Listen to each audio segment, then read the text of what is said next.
Okay, it's beer o'clock on Real Ale Craft Beer. Today I'm joined by Chris Latey, Real Ale 140. And what do we have here, Chris?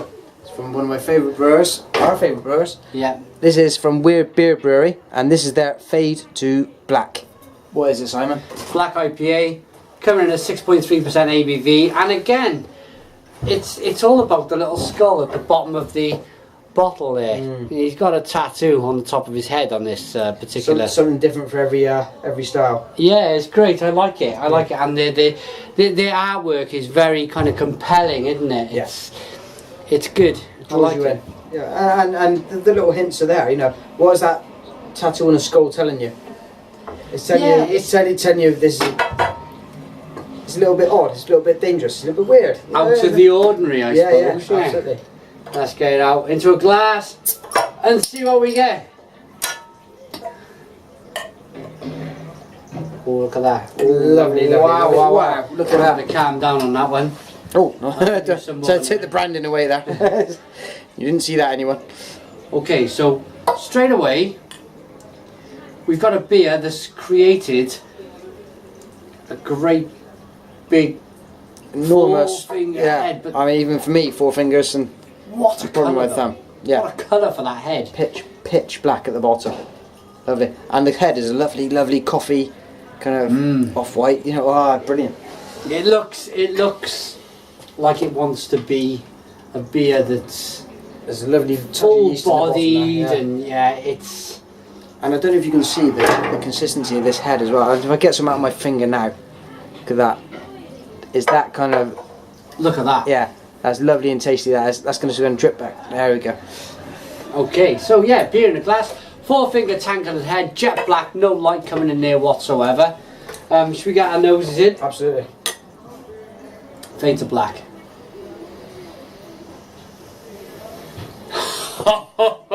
Okay, I'm going to stay calm for the moment. Only for the moment.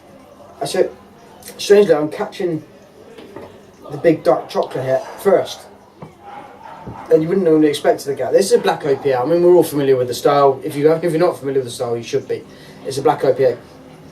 But I'm getting a big kick of cocoa just off the nose. I'm just picking up massive amounts of American hops. Oh, clear. Massive, yeah. So apologies, yeah, you're picking it. That's kind of the obvious flavour, yeah. But yeah, you're getting a lot of that kind of cocoa. And it's unusual, coffee. I think, in a big black IPA, you would normally get the big American hit. Yeah. But now with this one, I'm getting. It's even vinous. Yeah. It's a vinous. Yeah. The massive bang of almost like touching on the Christmas pudding. Just absolutely. Touching. Yeah. I am just about ready to go into this. And my be warned, Chris, we might go catchphrase time here. We might go catchphrase. And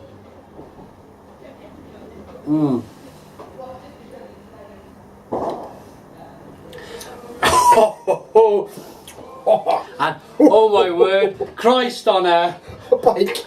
Christ on a bike. Yes, he's what a fantastic beer. Stone the crows.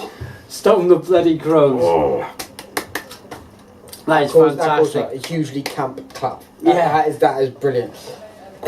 It's a huge bang of just American kind of wang, in your face, slapping it around. Yeah. You're going, oh God, I can't take it anymore, American wang. What are you going to do? What are you going to do? Stop it, please. And then all of a sudden this big huge hit of cocoa and bloody raisins and stuff whacks in. Says, I'm in the way now. Get on my way, big boy. In a big Welsh accent. That's why I'm feeling with this beer. I had to hold the beer in my mouth, and otherwise it would have kind of come out my mouth in laughter. But holding it there, it's huge, it's hoppy. You got all of them American hops. I don't want to go through them all. It's probably Centennial and all the C's and everything else. It's a great American hoppy beer, but then again, it's bitter. It's cocoa, it's chocolatey. Caramel. It's full bodied. I want to talk about the body, because take a mouthful and talk about the body in the beer. Because actually, it's a bit more subtle than it seems from the first couple of hits, and there's a creaminess almost to that body. Yeah. And this is the thing with Weird Beer beers; they're so well balanced between that hit of huge bangs of hops and the darker side of things, and developing a huge hit of IBUs, and then also taking you down into the kind of the richer flavours and the richer textures that you might get from a beer. This is very well done. You can see from the head, you know, still that's that. Yeah. You know, it's still frothing around. This is 6.5%. Don't forget. You know, we shouldn't just be able to just sling this down our throats without even thinking about it. It's so quaffable, isn't it? It's Yeah, so. Look, Chris took the words out of my mouth. The next thing I wanted to talk about was just the head retention, really. Just the way the beer's held its head. It's got nice lacing down the glass. It's just exciting, and I think you can get so excited about a beer, you can forget to kind of, you lose yourself in it when you're reviewing it. You kind of want to explain, after the review's over, you wanted to say, I wish I said that about the beer, I wish I said this, but you get so kind of caught up in the moment of a great beer that you kind of sometimes forget to explain everything, and there's that revel, that alcoholic revel sense to the beer as well, that kind of, that chocolatiness, that toffee, that raisin. Yeah, it's kicking all those things, and even the coffee one that nobody likes, that's in there as well. This is an absolutely fantastically balanced beer. This is the kind of beer that you want to just relax with and just chill out on, but actually no, you couldn't. No. This is too exciting just to do that. Most big part of me, it's a big mouth. You want to take a big mouthful every time you want to drink this beer. It's not a kind of sip. You want to take big mouthfuls. You want to experience. It's because you want to get it all around every part of your mouth, and a tiny sip is not enough to do that. No. Because it will just hit one part of your back of your throat, or the top of your mouth, or the front of your face, whatever. You want it to do everything. You want to swill it around. You want to just gargle it. This is beautiful. You know. I'm going to put you on the spot here slightly and say that previously I believe your favourite black IPA was Black Rocks by Buxton. Am I correct? Yeah. I think you probably do done with that.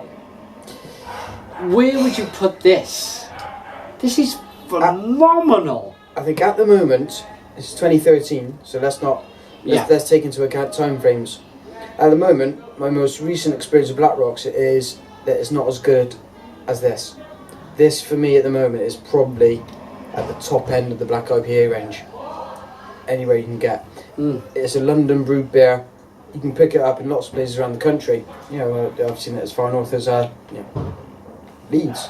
Yeah. I'm sure Rob and Stu have seen this, and I know they've probably had it already. But I haven't seen it much further than that.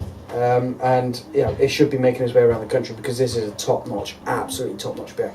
I've drunk quite a few American black IPAs, Swedish black IPAs. I'm going to put this in my top 3 black IPAs of all time. This is that good. This ticks every single box that possibly could need to be ticked with a black IPA. Yeah, I mean, if you're looking for the real big cocoa hit, it's got it. If you're looking for a massive hoppy slap, it's got it. Yeah, absolutely. There's raisin, there's a vinous quality. And there's kiwi fruits and there's passion fruits slapped in the front end of things. Yeah. It's doing it all. Yeah, this is exactly what a black IPA should. Weird beer brew companies or brewing companies fade to black. Black IPA at 6.5% or 6.3% ABV, more or less 6.5. We're not going to argue over silly little numbers. But this for me, Chris is the guest. Rating on this? It's simple for me, 10.